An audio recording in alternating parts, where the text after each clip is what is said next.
1. Neurociências e o desenvolvimento do cérebro. O estudo das neurociências avançaram grandemente e com isso novas descobertas e confirmações foram feitas.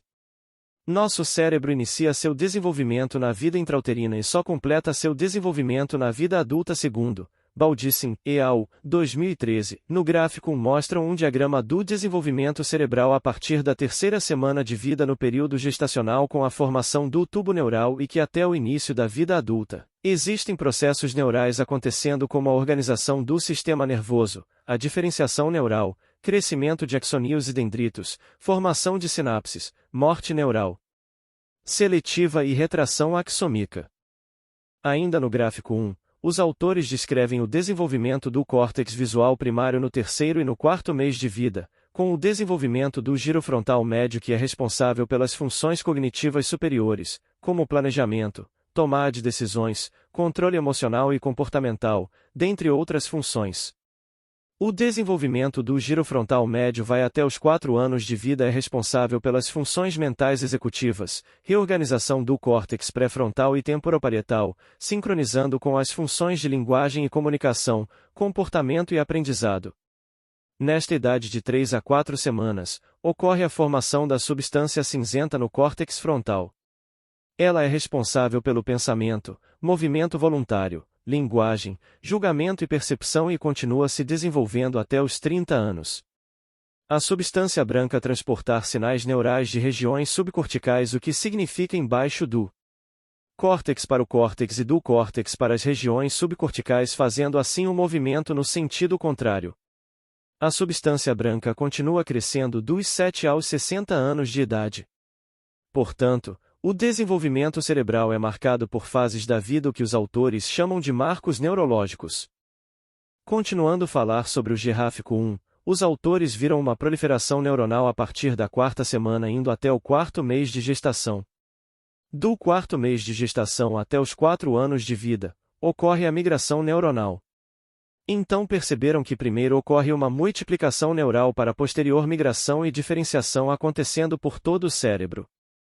Também no 4º mês de gestação ocorre a mielinização, que é uma capa de proteção e isolamento nos neuronídeos tanto na medula quanto encefálica. Esta camada de mielina funciona como a capa de um fio elétrico de proteção e isolamento, otimizando assim os impulsos elétricos através do neurônio.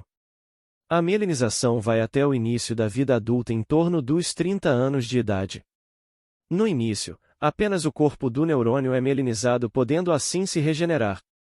Após a mielinização dos dendritos e axônios, o neurônio tem sua regeneração comprometida devido a essa capa protetora de mielina que se forma.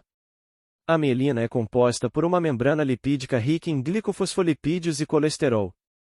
Agora um pequeno parênteses: o sistema nervoso central é formado pelo encéfalo e medula, enquanto que o sistema nervoso periférico é todo o sistema nervoso menos o encéfalo e a medula espinhal.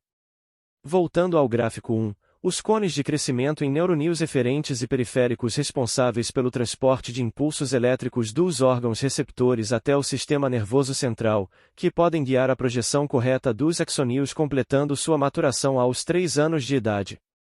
A partir da 3ª semana de vida até a fase adulta, ocorre no indivíduo a organização do sistema nervoso, diferenciação neuronal, crescimento de axônios e dendritos, formação de sinapses, morte neuronal seletiva e retração axônica. A morte neuronal seletiva é importante ressaltar que, através desta mortalidade seletiva e proposital, conseguimos maximizar nosso cérebro além de economizar energia descartando o que é desnecessário para o funcionamento do cérebro. A retração axômica tem a mesma função da morte neuronal e ajuda no amadurecimento do sistema nervoso central, estabilizando e otimizando as funções neuronais após a diferenciação neural. O gráfico 2 mostra o ápice das percepções sensoriais de acordo com a faixa etária e nos dá parâmetros de desenvolvimento do indivíduo e ferramentas para trabalhar de acordo com os estímulos necessários para cada idade. Aos 7 anos de idade, a criança desenvolve e potencializa o tato, que traz a percepção e confiança através do contato, no sistema nervoso autônomo, que é responsável pelo controle da pressão arterial, frequência cardíaca, temperatura corporal, peso, digestão, metabolismo, equilíbrio hidroeletrolítico, sudorese, micção, evacuação, resposta sexual e outros processos, como movimento e equilíbrio. Aos 14 anos de idade, o olfato e paladar estão relacionados com a integração e transmissão do aprendizado na vida social e escolar. Como se trata de um processo, todos os sentidos estão sendo aperfeiçoados e com o passar do tempo se estabelecem mais como uma forma estética do aprendizado.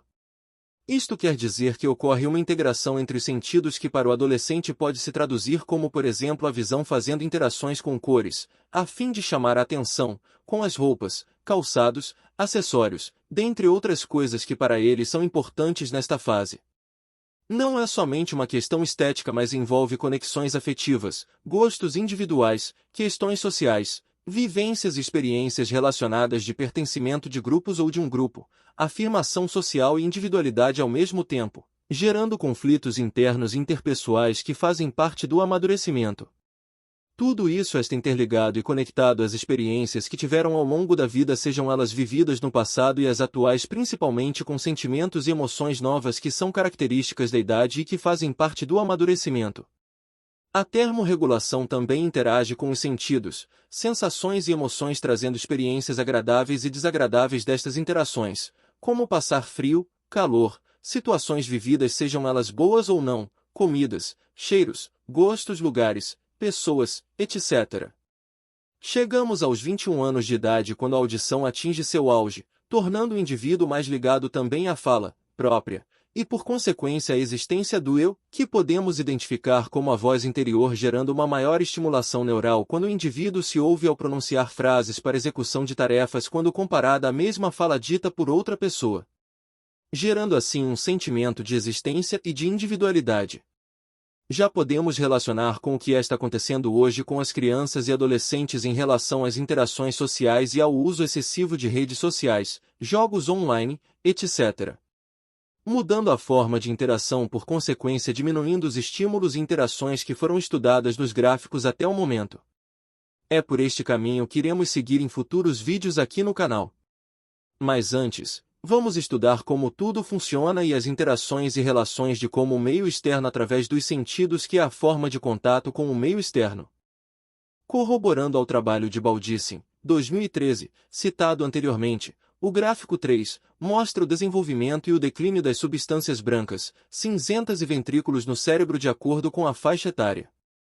No trabalho, os autores estudaram 101.457 pessoas entre 115 dias pós-concepção e até 100 anos de idade. Mediram os parâmetros da porcentagem do volume e pico de desenvolvimento cerebral representado pelo triângulo invertido nas linhas, o que nos permite verificar de acordo com a idade o desenvolvimento e seu ápice até o declínio com o passar do tempo. A substância cinzenta, conhecida como massa cinzenta por coloração acinzentada, formada por neuroníons, é a região cortical responsável pelo pensamento, movimento voluntário, linguagem, julgamento e percepção do ambiente. Já a região subcortical é responsável por interpretar os impulsos nervosos das regiões do corpo até o encéfalo, produzir impulsos, coordenar atividades musculares e reflexos, memória, emoção, prazer e produção hormonal. A substância branca transmite informação ao sistema nervoso central e sua coloração branca é por causa da mielina, que é um excelente condutor elétrico, revestindo os axônios dos neuroníons, aumentando a eficiência do transporte de elétrons. Ventrículos são cavidades revestidas pelas células da glia ependendimárias, também chamadas de ependimócitos, com função de revestimento do sistema nervoso, originárias do neuroepitélio embrionário, tecido neural do embrião, formados da terceira até a quarta semana de vida. As células da glia possibilitam o movimento do líquor, líquido cefalorraquiano com a sigla FCR, é um líquido transparente presente na coluna vertebral e no cérebro, cuja função é de proteção, transporte de metabólitos, nutrientes e neurotransmissores e na defesa imunológica, descrito por Moore, 2014. Explicando a figura 3. O líquido cefalorraquidiano preenche todas as cavidades do cérebro, inclusive os ventrículos, que são cavidades que aumentam de tamanho e quantidade a partir dos 40 anos de idade, chegando ao ápice aos 100 anos de idade. Isso ocorre pela morte neuronal, ocorrendo perda de volume cerebral. Não existe uma proporção dos valores entre as idades. Significa dizer que as porcentagens do eixo Y não são as mesmas nos diferentes estratos do cérebro em função da idade. Posto isso, analisando as linhas, O volume de massa cinzenta cortical é representada pela linha de cor rosa, inicia-se no período de gestação, atingindo seu pico aos 30 anos e depois um leve declínio pós 40 anos. Verificamos que o volume de massa branca, representada pela linha azul, também tem início na vida uterina do embrião, atingindo seu pico de crescimento aos 6 anos de idade, com declínio leve até os 12 acentuando a partir daí até os 100 anos. Já o volume de substância cinzenta subcortical representada pela linha de cor verde, assim como todas as outras inicia-se na gestação, atinge seu pico aos 12 anos de idade com declínio a partir dos 14 anos. Os ventrículos representados pela linha roxa também têm sua formação na gestação, aumentando durante toda a vida da pessoa atingindo seu ápice aos 100 anos de idade. Caso tenha ficado alguma dúvida, volte o vídeo, pause, coloque em velocidade menor e ouça. Vou deixar na descrição do vídeo as fontes utilizadas na pesquisa. No próximo vídeo, fiz uma tabela com todas as informações de tudo que foi falado até agora. Mais uma vez, este canal quer passar algum conhecimento sobre as neurociências através de pesquisas que fiz para minha pós em neurociências na educação e mais adiante quero falar de estudos mostrando como a vida online tem afetado as crianças, adolescentes, jovens e adultos. Não consigo produzir mais que um vídeo por semana e por ser o canal criado recentemente, peço sua paciência sobre os conteúdos que serão postados em pequenas doses por assunto. Meu compromisso foi feito. Espero que vocês aproveitem os conteúdos e que seja útil. Recomendo muito que você faça uma busca pelo YouTube com entrevistas com o neurocientista Professor Miguel Nicolelis, brasileiro, considerado um dos melhores do mundo. Se está gostando do conteúdo, considere dar o like. Se vai me acompanhar, sugiro inscrever-se no canal e ativar o sininho. Muito obrigado.